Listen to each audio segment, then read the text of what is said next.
Evangelho de Lucas. Nós vamos começar lendo os 2 primeiros versículos, ou os 3 primeiros versículos do Evangelho de Lucas, capítulo 15. Depois nós vamos lá para o verso número 11 e vamos até o verso 32. O texto, ele é bem conhecido, é aquele texto da chamada parábola do filho pródigo. Então vamos ler esse texto nesse momento. Eu convido você que está com a sua Bíblia para abri-la, então, Lucas capítulo 15. E Lucas começa no capítulo 15 dizendo o seguinte: todos os publicanos e pecadores aproximavam-se dele para o ouvir. Mas os fariseus e os escribas o criticavam, ou até mesmo censuravam, algumas traduções dizem murmuravam, dizendo: este recebe pecadores e come com eles. Verso 3 diz assim: então contou-lhes esta parábola. E ele vai então começar contando acerca da parábola das 100 ovelhas. Não vamos ler, vamos para o verso 11. Verso 11 diz assim: disse mais, certo homem tinha 2 filhos. O mais moço disse ao pai: pai, dá-me a parte dos bens que me cabe por herança. Então o pai repartiu seus bens entre eles. E poucos dias depois, o filho mais moço, juntando todas as suas coisas, partiu para um país distante e lá desperdiçou seus bens, vivendo de modo irresponsável. E depois de gastar tudo, houve naquele país uma grande fome e ele começou a passar necessidade. Então se colocou a serviço de um dos cidadãos do país e este o mandou para os seus campos para cuidar de porcos. Ele desejava encher o estômago com as alfarrobas que os porcos comiam, mas ninguém lhe dava nada. Ele, porém, caindo em si, disse: quantos empregados do meu pai têm fartura de comida e eu estou aqui passando fome?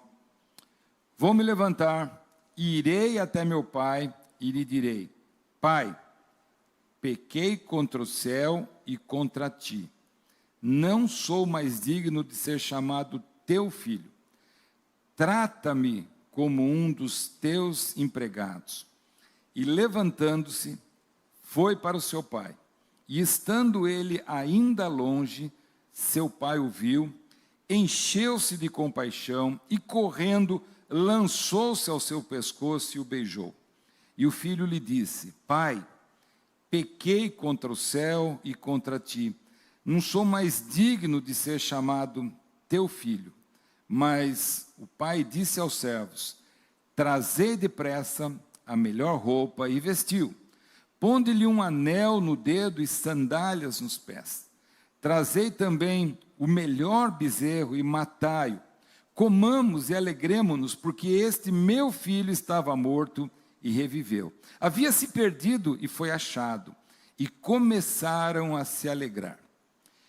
O filho mais velho estava no campo e, quando voltava, ao aproximar-se da casa, ouviu a música e as danças. E, chamando um dos servos, perguntou-lhe o que era aquilo. E este lhe respondeu: o teu irmão voltou e teu pai matou o melhor bezerro, pois o recebeu são e salvo. Mas ele se indignou e não quis entrar. E então o pai saiu e insistiu com ele. E ele, porém, respondeu ao pai: há tantos anos te sirvo e nunca desobedeci a uma ordem tua. Mesmo assim, nunca me deste um cabrito para eu me alegrar com meus amigos. Chegando, porém, este teu filho que desperdiçou os teus bens com prostitutas, mataste para ele o melhor bezerro. Mas o pai lhe disse: filho, tu sempre estás comigo, e tudo que é meu é teu.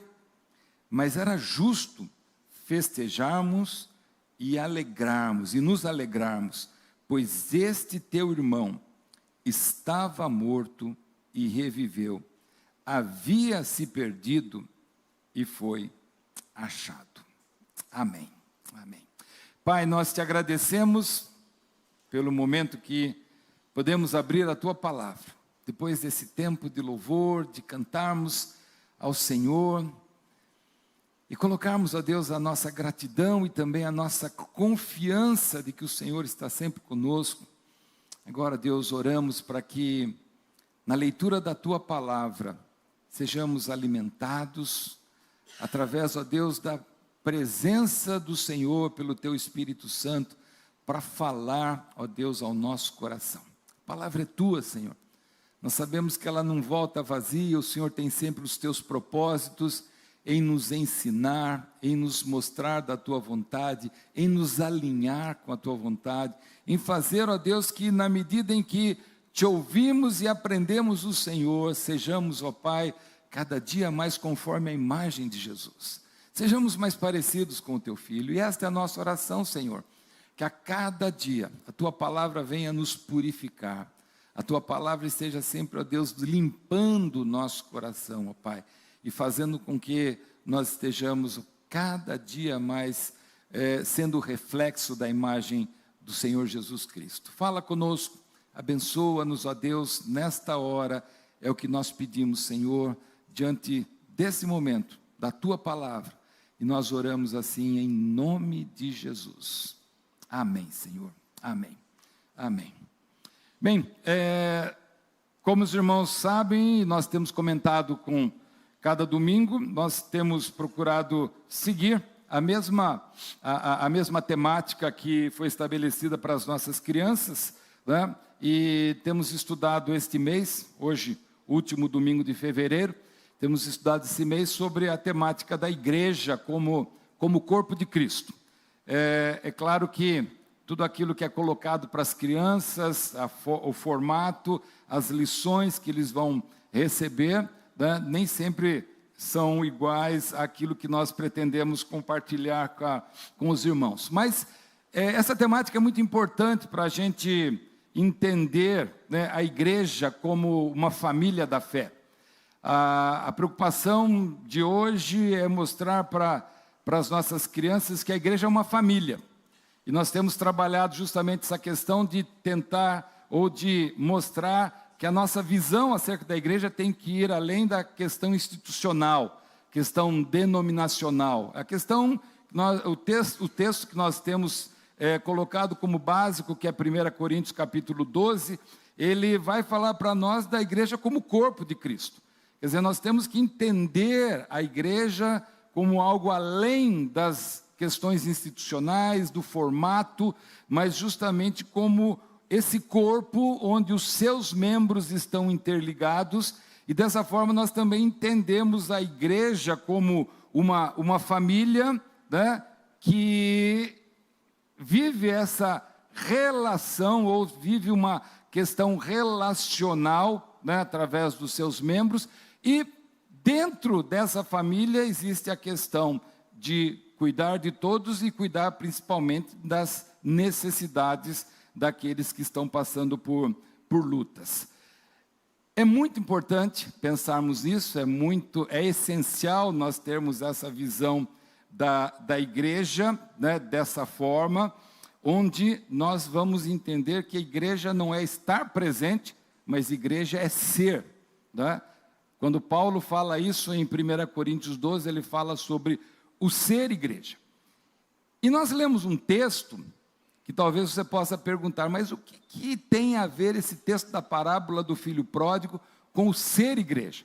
Justamente porque nós começamos lendo esse texto a partir dos 2 primeiros versos, onde Jesus se aproxima daquelas pessoas carentes de ouvir, carentes de serem valorizadas, e ao mesmo tempo encontra pessoas que eram os religiosos da sua época, que estavam ouvindo a sua palavra e na verdade estavam criticando Jesus pelas suas atitudes. Aqueles que na verdade deveriam ser a igreja, não conseguiam ser a igreja, mas e ao mesmo tempo afastavam os demais da vida vida com Deus. Mas eu começo, dentro dessa questão de pensarmos no ser igreja, e de sermos família da fé, de pensarmos em sermos uma comunidade que deve viver essa inter-relação, essa interdependência, uns ajudando os outros. Paulo fala muito sobre levar as cargas uns dos outros. E como isso pode acontecer? E pensando nesse texto, me veio à mente um episódio dos Evangelhos, Mateus capítulo 16, quando certa vez Jesus... ele estava na região de Cesareia de Filipe, e ali ele para num determinado momento e pergunta para os seus discípulos, quem os homens dizem que eu sou? Quem os homens dizem que eu sou?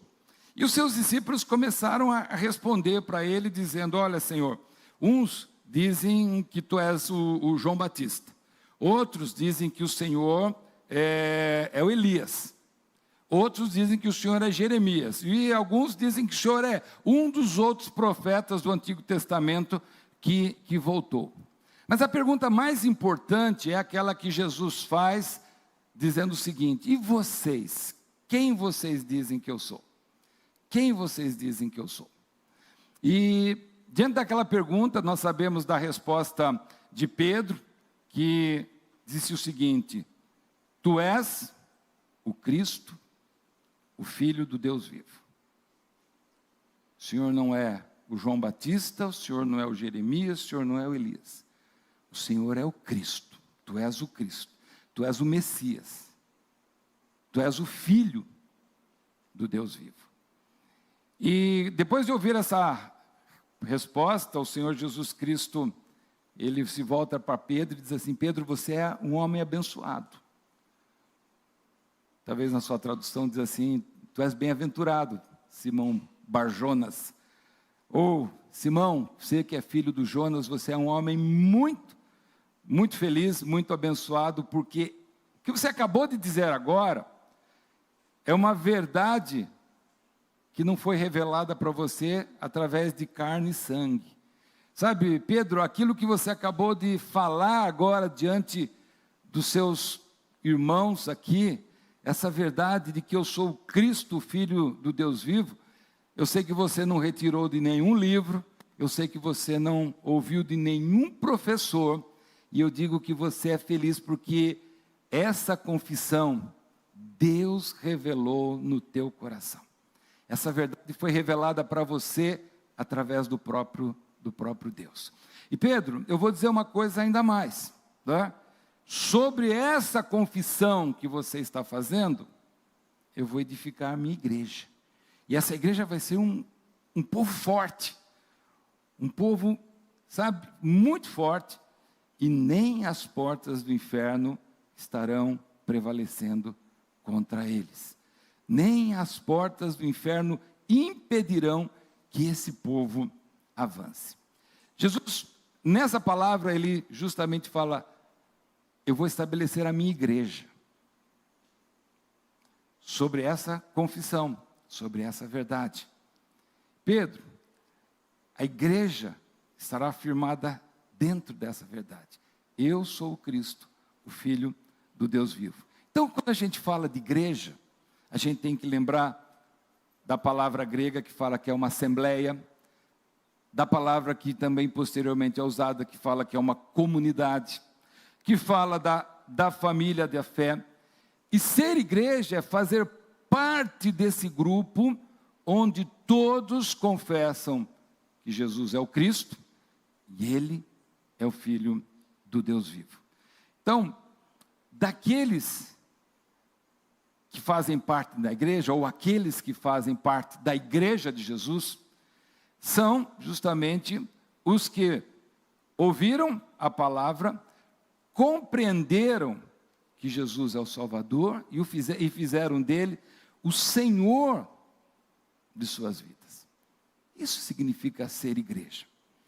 Então, a partir dessa verdade, nós começamos a entender que Jesus estava ali conversando com os seus discípulos, mas que nos leva também a Lucas capítulo 15, justamente para entendermos que quando Jesus vem ao mundo, ele não vem para estabelecer uma nova religião. Ele vem para trazer a palavra da verdade. Ele vem para trazer justamente essa palavra da verdade, e por trazer a palavra da verdade, nós vamos encontrar no ministério de Jesus justamente essa confrontação, ou esses vários confrontos com os religiosos da época. Estavam lá, publicanos, fariseus, criticando Jesus, justamente porque ele trazia a palavra da verdade, e essa palavra confrontava-se com a forma de vida daquelas pessoas, né? E o que nós lemos, o que nós vemos nesse texto, revela justamente esse dilema constante aqui dentro dos evangelhos, né, nos nossos evangelhos, que é justamente entre Jesus e a religião. E principalmente porque agora Jesus recebe cobradores de impostos, recebe pessoas que aos olhos dos religiosos eram consideradas pessoas de má fama, né? E Jesus conversa, Jesus ouve, Jesus dá atenção, Jesus acolhe aquelas pessoas, e os fariseus e os doutores vão justamente censurar a atitude de Jesus. E ele então vai começar a falar, a contar histórias, as conhecidas parábolas. Ele vai falar da ovelha perdida, ele vai falar da dracma perdida, ele vai falar do administrador infiel, temas que nós já vimos o ano passado, trabalhando sobre a nossa caminhada com Jesus, e também sobre esse texto que nós acabamos de ler, conhecido como a parábola do filho pródigo, né? E na medida em que nós lemos, você já deve ter lido tantas vezes esse texto aqui, sabendo que Jesus está falando sobre esse tema para comparar, né, a todos aqueles que reconhecem a sua condição de pecadores como aquele filho mais novo que saiu de casa. A conhecida parábola do filho pródigo, ou dos dois filhos, ou do filho perdido, não sei como que você conheceu essa parábola, mas ela vai mostrando, né, para nós, na medida em que nós lemos, a história desse rapaz que resolveu dar o seu grito de liberdade, sair da sua casa, mas ao mesmo tempo Jesus traz essa figura na parte final que nós queremos destacar aqui, como sendo esse filho mais velho, né? O filho que não saiu de casa, o filho que ficou em casa ali, né? E se apresenta como um tipo ideal, como um bom filho, como um bom marido, como um homem prestativo, zeloso para com todos. Mas quando nós vamos lendo a história, vamos entendendo a história, nós vamos encontrando um homem que invertia os valores espirituais, não sendo capaz de olhar para quem estava do seu lado, para a própria vida, com os olhos de Deus. E Jesus quer falar desse filho mais velho, que é a exemplificação do religioso. Jesus quer falar desse filho mais velho, que na verdade reflete ou refletia a religião de Israel, né, que na sua vivência, na sua tradição, na verdade não se deixou alterar, na verdade, não se deixou sensibilizar pela vida com Deus, pelo aquilo que a palavra de Deus estava trazendo ao coração. É isso que Jesus quer falar para nós. E quer mostrar para nós, quando nós falamos sobre a igreja, é que ser igreja, antes de mais nada, é entendermos essa necessidade da nossa vida com Deus, que altera os nossos valores, que altera os nossos sentimentos, que altera tudo aquilo que faz parte do nosso ego e nos torna sensíveis para com a vida. E só dessa forma, quando nós somos transformados, alterados, modificados, sensibilizados, é que nós conseguimos viver como igreja.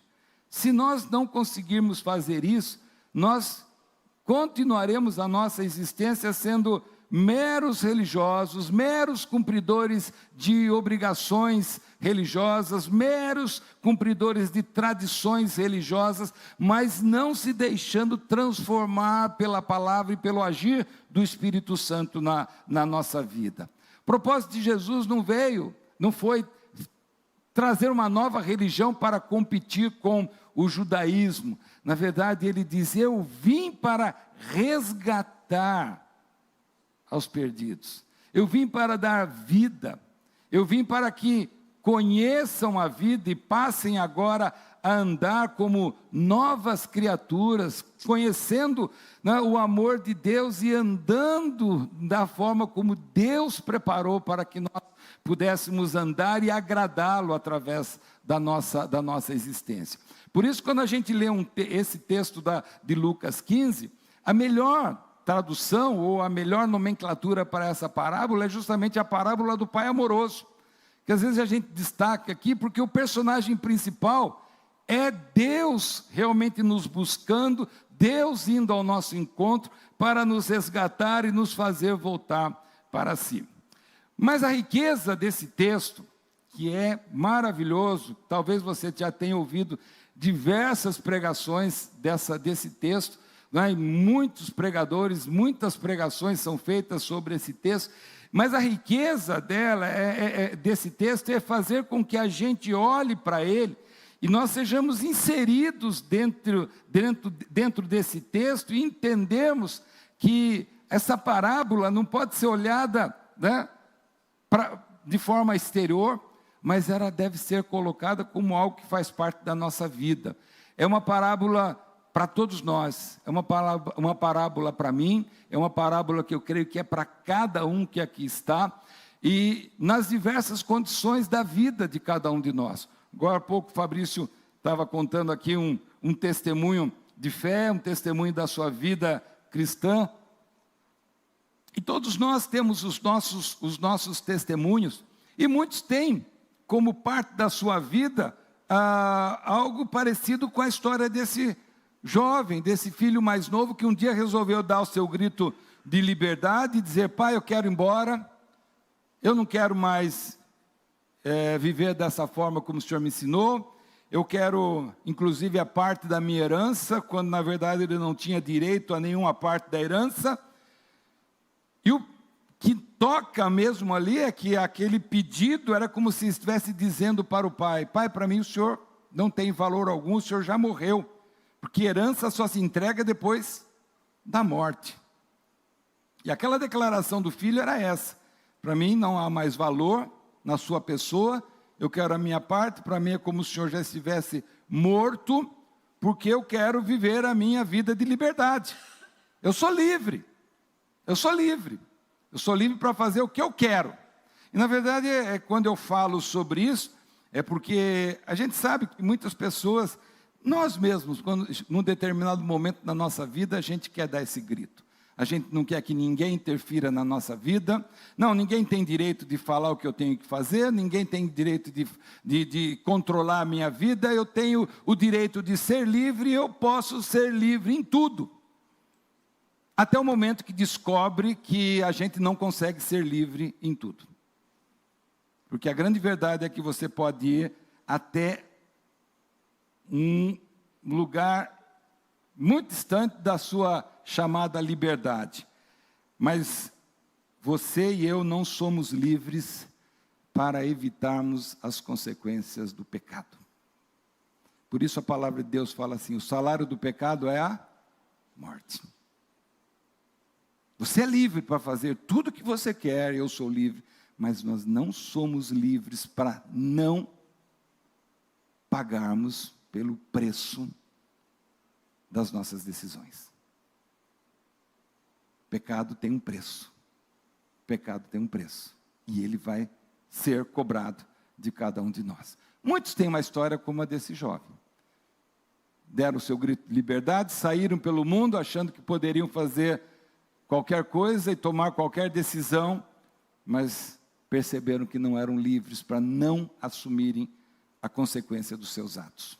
Mas nós temos o filho mais velho que permaneceu em casa, ficou em casa, né? E estava ali sempre com o pai, mas não podemos esquecer, né, que quando nós falamos que é para todos que essa parábola vem, essa também vem para aqueles que permaneceram dentro da casa do pai, mas que não devem esquecer, né, que a graça do pai, que a presença do pai é que tem que estar envolvendo a nossa vida e os nossos sentimentos.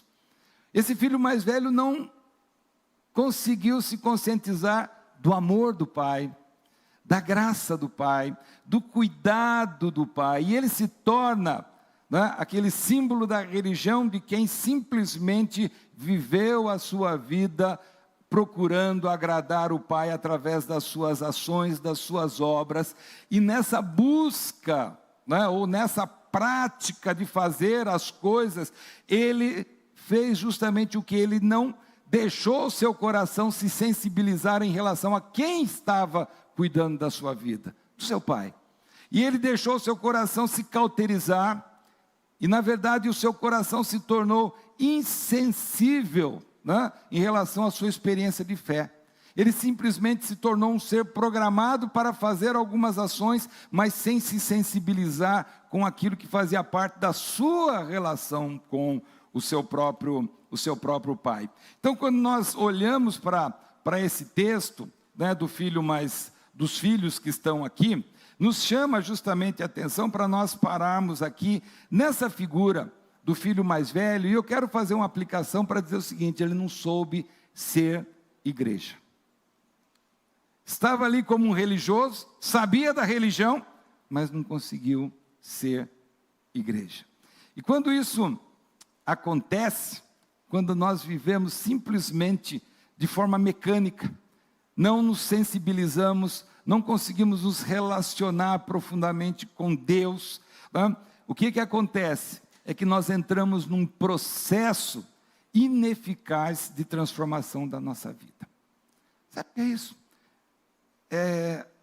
A minha mãe, e eu acho que minha avó também falava a mesma coisa, me advertindo quando eu era pequeno, quando falava de eu ir à igreja, ou ir ao templo, às reuniões da igreja, dizendo assim: filho, preste muita atenção àquilo que você vai aprender. Não deixe que a palavra entre por aqui e saia por aqui. Uma forma muito simples da minha avó e da minha mãe falarem o seguinte: apreenda, aprenda, guarde no coração aquilo que você ouvir da parte de Deus. Porque se isso não acontecer, a sua vida nunca vai ser transformada. Você nunca vai mudar. Você nunca vai ser conforme a imagem de Jesus. Você nunca vai entender o que é ser igreja. E na verdade, quando a palavra de Deus não traz esse efeito transformador, não promove esse efeito transformador na nossa vida, o que acontece é que nós não conseguimos ser igreja.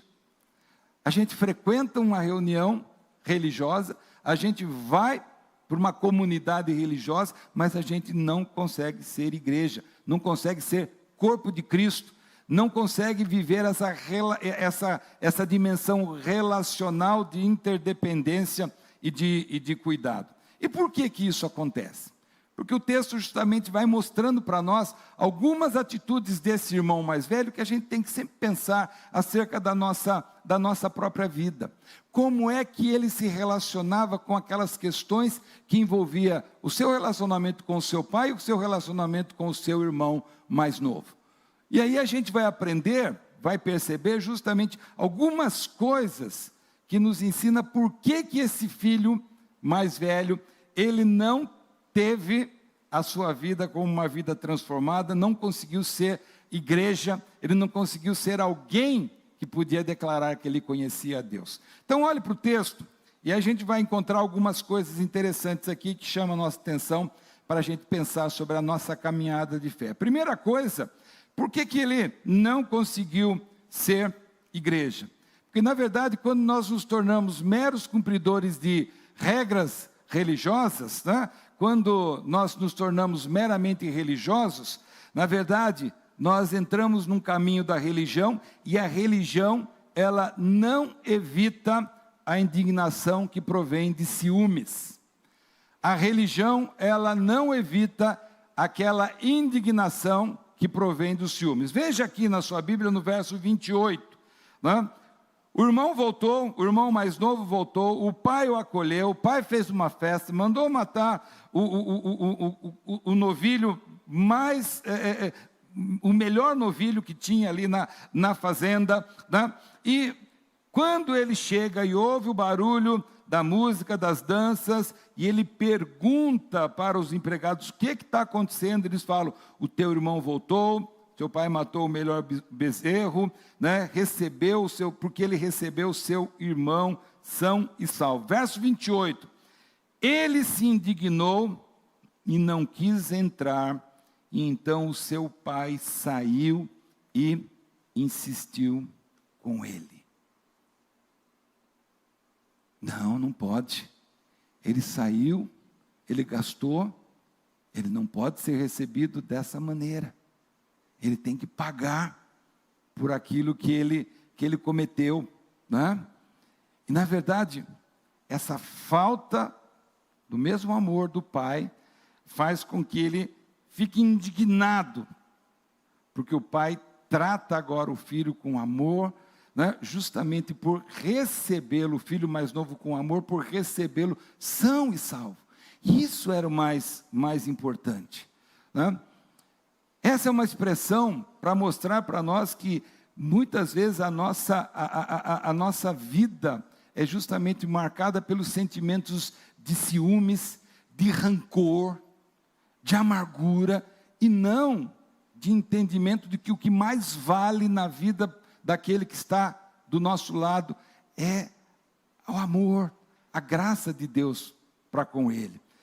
O Senhor Jesus, lá em João capítulo 17, ele falando da sua partida para com os seus discípulos, ele diz assim, eu vou partir, depois vem o Espírito Santo, e eu vou falar uma coisa, eu oro por vocês, eu oro para que vocês sejam um, para que vocês vivam nessa unidade, amando uns aos outros, entendendo que a graça, o amor de Deus é para com todos, e vocês vivam nesse amor. Mas quando a gente abre, né, os livros da história, e principalmente a história da própria igreja cristã, a gente vai encontrar inúmeros casos e constantes divisões de igreja. Não é assim? Não é gente que está na igreja e de repente não concorda, vou abrir a minha igreja, vou montar a minha igreja, agora eu vou montar e vou mostrar que a minha igreja é melhor, né? Que a gente pode fazer mais, né? E aí nós vamos percebendo que aquilo que foi estabelecido por Deus para ser uma família, para ser a família da fé, onde todos devem viver em unidade, torna-se na verdade o quê? Grupos, né, em disputa. Grupos que estão ali muitas vezes querendo que se prevaleça o seu pensamento e não o pensamento de Jesus. Eu estava conversando com o pessoal agora, falei assim, eu vou contar uma coisa para vocês. Né, o pessoal do fundo ficou esperando, o que o pastor vai contar? Né? Uma coisa que me chamou muita atenção hoje. Hoje eu acordei de manhã e estava me preparando para a escola bíblica e estava vendo algumas notícias. Talvez você que está acompanhando as notícias aí do mundo, já leu que o líder da Igreja Católica Romana, o Papa Francisco, está muito doente, né? Internado já toda a semana, e hoje pela manhã, a notícia que eu vi foi justamente o seguinte, que o quadro dele era bem grave, e mostrando até um quadro de insuficiência renal. Eu vi aquela notícia e tal, acompanhei e traz essa preocupação diante de um líder, né, religioso, e a gente espera que ali as pessoas sejam solidárias a essa situação. Agora à tarde, eu estava me preparando para o culto também, e fui procurar alguma coisa e entrei num site, no mesmo site que eu tinha visto a notícia, E aí eu vi um artigo, e que me chamou muito a atenção, de um articulista dizendo o seguinte, eu até marquei aqui o título, que dizia o seguinte, e me assustou muito. Torcida pela morte do Papa mostra a escalada do ódio. E eu assustei. E eu abri para ler. E aí ele começou a contar de pessoas que estão torcendo para o Papa morrer. E o que eu quero dizer aqui nós não somos seguidores do catolicismo romano, mas respeitamos todas as pessoas. E eu me lembrei, porque hoje pela manhã, qual foi o nosso pedido, né, como um dos motivos da nossa oração, pela saúde da dona Lola, a mãe do Hélio. Está lá com seus 90 anos ali também, né? Oramos pelos nossos idosos, né? E a gente estava falando sobre isso, né? Que a resistência deles. E a gente ora. Mas me assustou ver pessoas que se dizem cristãs e dizendo assim, estou torcendo para esse homem morrer. Cadê a sensibilidade? Ah, não, porque ele é desse jeito, ele é daquele jeito, eu não concordo com isso, com aquilo. E aí eu exalo um ódio em relação a isso. Ali, no artigo, não disse se eram grupos católicos, romanos ou não, mas simplesmente colocou de uma maneira genérica, de pessoas que se dizem cristãs, e estão dizendo, olha, estou torcendo para morrer, porque esse indivíduo aí, sabe, não serve para nada. E críticas, e a gente começa a ler aquilo e fica extremamente machucado de ver como que essas pessoas não se deixaram sensibilizar pelo Espírito Santo em relação ao próximo, em relação a quem faz parte das suas vidas. E assim é que nós vamos falando de uma igreja, quando na verdade essas pessoas não conhecem o próprio Senhor da igreja. Sexta-feira, eu e a Neila, nós assistimos um filme, e eu vou dar essa indicação para você, se gosta de filmes, tá? Nas plataformas, assista um filme chamado A Redenção. Alguém já ouviu falar? O título original é Bonhoeffer, é o nome de um pastor, Dietrich Bonhoeffer, que viveu na Alemanha no tempo do Hitler. Ele morreu com 39 anos, enforcado, depois de ficar preso, porque ele se levantou na Alemanha para dizer, Hitler não é o Senhor. O único Senhor se chama Jesus Cristo. É uma história linda, uma história muito bonita. É uma história conhecida por todos aqueles que conhecem a história da igreja, principalmente a história moderna. Mas o que chama a atenção é que esse homem, que ali se levantou para dizer na Alemanha que o único Senhor é Jesus Cristo, ele teve o quê? A perseguição de quem? Da própria igreja da Alemanha, que se juntou com Hitler para matar, né, os comunistas, para matar os judeus. Então, a gente vai olhando para a história da igreja, e a gente vai olhando para a nossa própria história. E eu tenho comentado com algumas pessoas hoje, quando você abre às vezes as redes sociais, e você vê aquele despejar de comentários sobre vida das pessoas, críticas, sabe, acusações, sentenciamentos, quando na verdade nós deveríamos mostrar o quê? Que se nós formos transformados pelo amor de Deus, o que tem que ser marca da nossa vida é justamente o amor para com o próximo. E aí a gente vai olhando para essa história e vai vendo que ela não mudou. Do tempo de Jesus até hoje, que nós encontramos, são tantos que ainda permanecem numa vida de religiosidade, e a religião, ela só cria isso. Ela cria os ciúmes, ela cria o julgamento, mas quando a gente conhece o amor de Deus, quando a gente conhece a Deus, conhece o amor, o que nós entendemos é que a graça de Jesus, que me alcançou, como Paulo fala, a graça que me alcançou, que alcançou a todos os pecadores, dos quais eu sou o maior, essa graça faz me alegrar com aqueles que se alegram, faz chorar com aqueles que choram, faz entender que eu estou aqui justamente não para ficar sendo um dedo de acusação, mas sendo alguém que precisa se alegrar com o resgate de vidas, né, que Deus ama e que Deus quer trazer para si. Então quando a gente olha para a história desse jovem, a gente vê que ele não consegue, esse filho mais velho não conseguiu ser uma igreja, não conseguiu ser igreja justamente porque ele não conseguiu vencer essa indignação que provém dos ciúmes. E muitas vezes isso vem para o nosso coração, ciúmes, a indignação, não é? Mas nós precisamos aprender que o que tem que estar presente na nossa vida e nos fazer vencer tudo isso é justamente entendermos que somos pecadores e fomos resgatados pelo amor de Deus.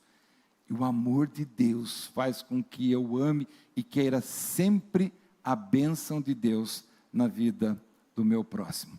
Segunda coisa que eu quero destacar aqui é que a religião, além de não fazer aquele homem vencer, né, não fazer aquele homem vencer a indignação que vinha dos ciúmes, também a religião não faz com que aquele filho mais velho, né, valorizasse mais a vida do que os bens materiais. Segunda coisa, a religião, ela não faz a vida ter mais valor do que os bens materiais. Veja o verso 29 do texto que nós estamos lendo, né?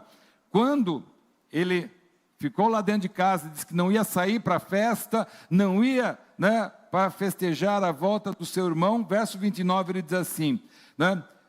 Pai, há tantos anos eu te sirvo e nunca desobedeci uma ordem tua, mesmo assim nunca me deste um cabrito para eu me alegrar com os meus amigos. Perceba que antes da gente chegar nesse texto, a gente tem duas informações no verso 27.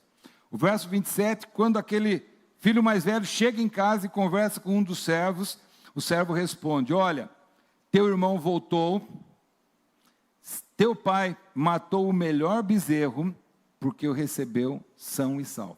Você tem duas informações aqui, tá? A informação principal que o servo passou foi esta. Olha, o teu pai recuperou o filho mais novo com saúde. O teu pai recebeu o teu irmão são e salvo. O teu irmão voltou. Essa foi a mensagem principal. A mensagem secundária é o seguinte, por isso ele mandou matar um bezerro. Por isso ele mandou matar o melhor bezerro. O que a religião faz? A religião, ela faz com que os homens valorizem muito mais as mensagens secundárias do que a principal. Nós começamos a dar muito mais valor para aquilo que foi dado na festa do que pela vida do irmão que voltou. Jesus fala o seguinte em João capítulo 10, eu vim para que vocês tenham vida, e a vida de vocês seja abundante. O pai estava ali justamente mostrando o seguinte, eu estou feliz porque o meu filho voltou, eu estou alegre com a vida, sabe? O meu filho voltou são e salvo. O filho mais velho estava preocupado com o quê? Com o cabrito. O senhor nunca me deu um cabrito. O senhor nunca me deu um novilho para eu fazer festa com os meus amigos. E quando a gente olha a vida com o coração de Deus, a nossa preocupação não é com cabritos. A nossa preocupação não é com coisas secundárias. A nossa preocupação, ela extrapola essas questões tão pequenas da vida, tão efêmeras da própria vida. Sabe, quando muitas vezes, mas é o meu direito, mas eu perdi, mas eu deixei de ganhar, sabe? Mas o mais importante é a vida. O importante é aquilo que Deus está promovendo na minha vida, na vida do meu irmão, é a sua graça, sabe, é a sua bênção, é a alegria que pode estar presente na minha vida, como na vida do meu irmão. Mas muitas vezes a gente vive a vida, sabe, disputando coisas que não têm valor, brigando por coisas que não têm valor. E quando isso acontece, a gente não consegue ser igreja. Quando a gente, na verdade, não consegue dar mais valor à vida do que às estruturas, aos bens, aos cargos, na verdade, nós não entendemos o que é ser igreja de Jesus. Verso 31, para a gente continuar. O filho reclama para o pai, né? O senhor nunca me deu um carneiro, né? E o pai disse: filho, tu sempre estás comigo e tudo que é meu é teu. E o pai queria que o filho entendesse uma coisa muito importante, que ele era filho, antes de mais nada. Ele era filho, ele estava ali sempre como filho. E na verdade, a religião não desenvolve no ser humano o valor de ser filho de Deus. Por quê? Porque na verdade religião prega desempenho.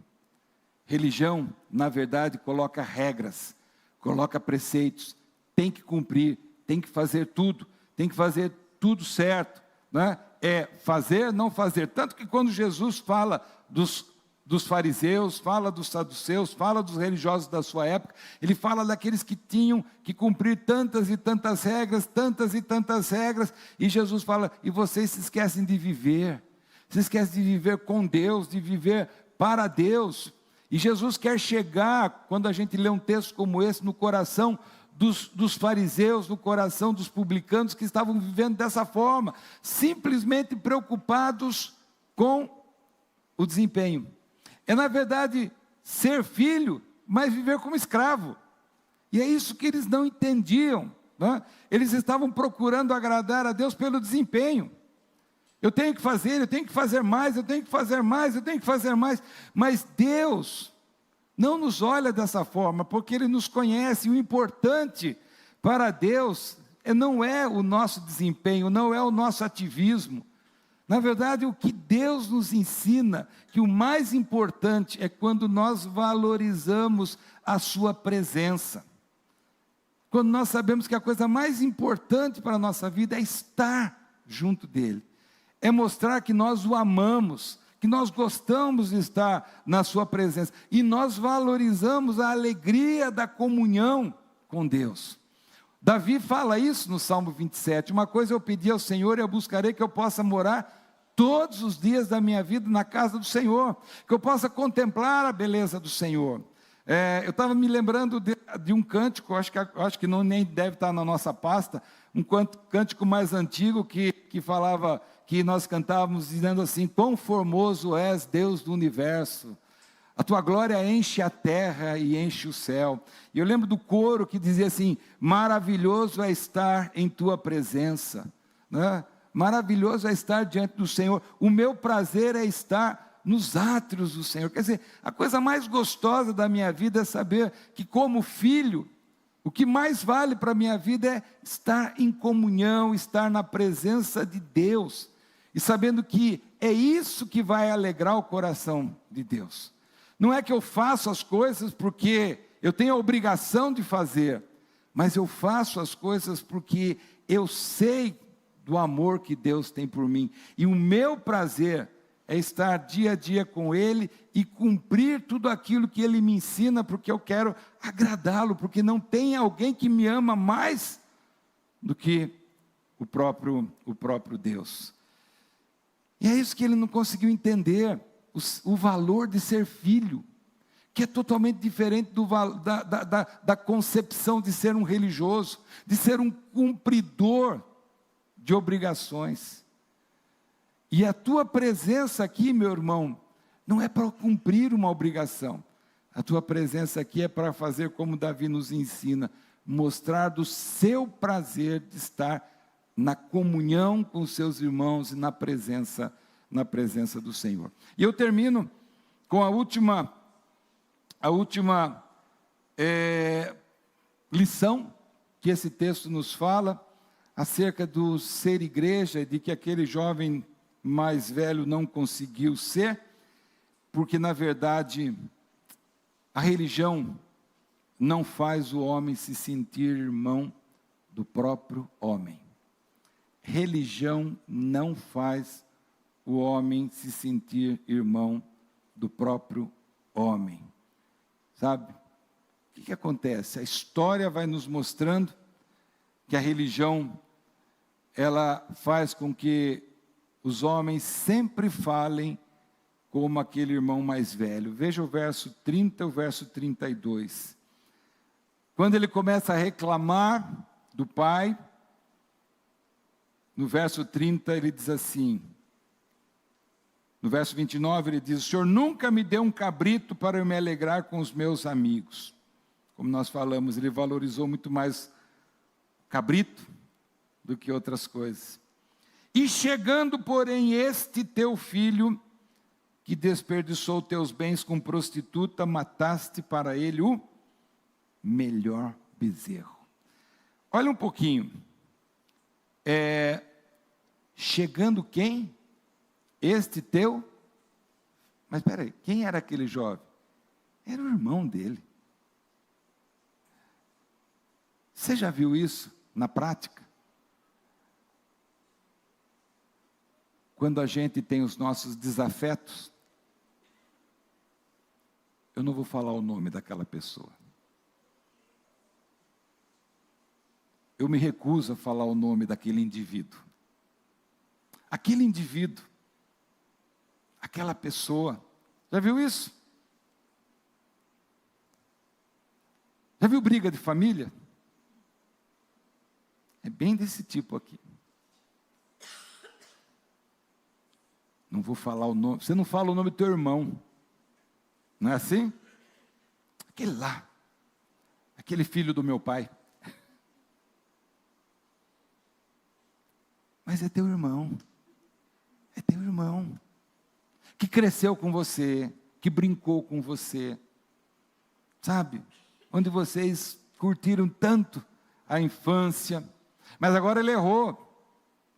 Tomou uma decisão errada. Entrou por um caminho errado. Voltou, mas não. É aquele lá. Não é? A religião, ela não faz a gente se sentir irmão do nosso próprio irmão. E na igreja a gente tem que entender isso. Que a gente foi salvo, resgatado para sermos irmãos. E muitas vezes a gente deixa a religião falar mais alto. Sabe? Esse teu filho. Não.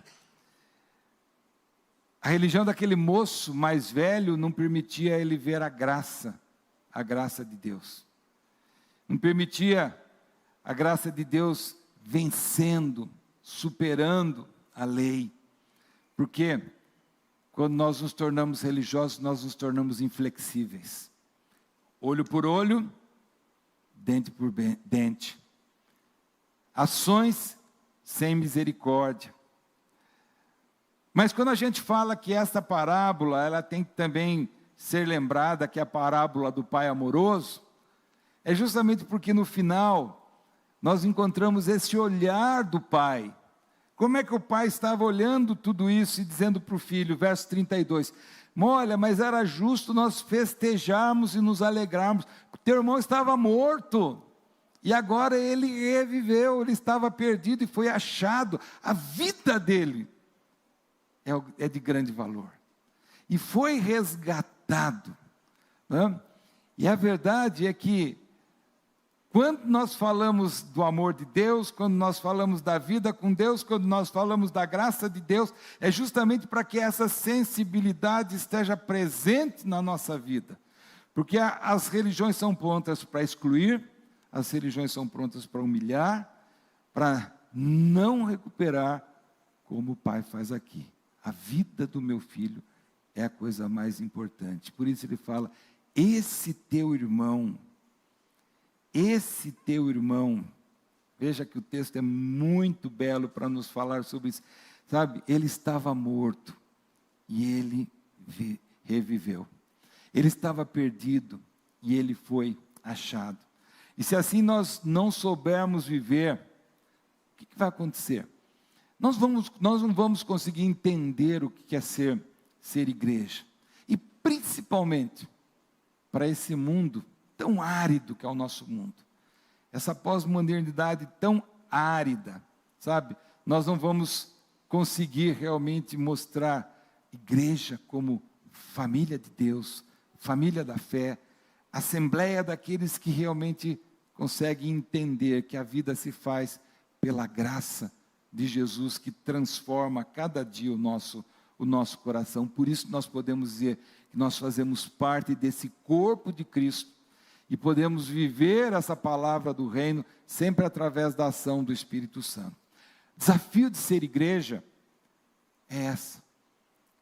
Não é de estarmos na igreja, nem de nos transformarmos em religiosos, mas é de vencermos cada dia mais toda a indignação que vem dos ciúmes.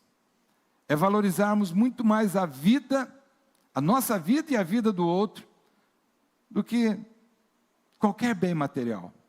É desenvolvermos o valor de sermos filhos de Deus e amarmos a Deus como Senhor da nossa existência. E é enxergarmos cada dia mais o nosso próximo como nosso irmão. Que assim seja, né? Porque se assim não for, nós vamos estar somente testemunhando uma coisa, que religião, como muita gente gosta de usar essa expressão, ela é ineficaz, quase que totalmente, para transformar o homem e fazer dele realmente igreja de Jesus. E nós não estamos aqui para sermos religiosos, mas nós estamos aqui para dizer que nós somos seguidores de Jesus.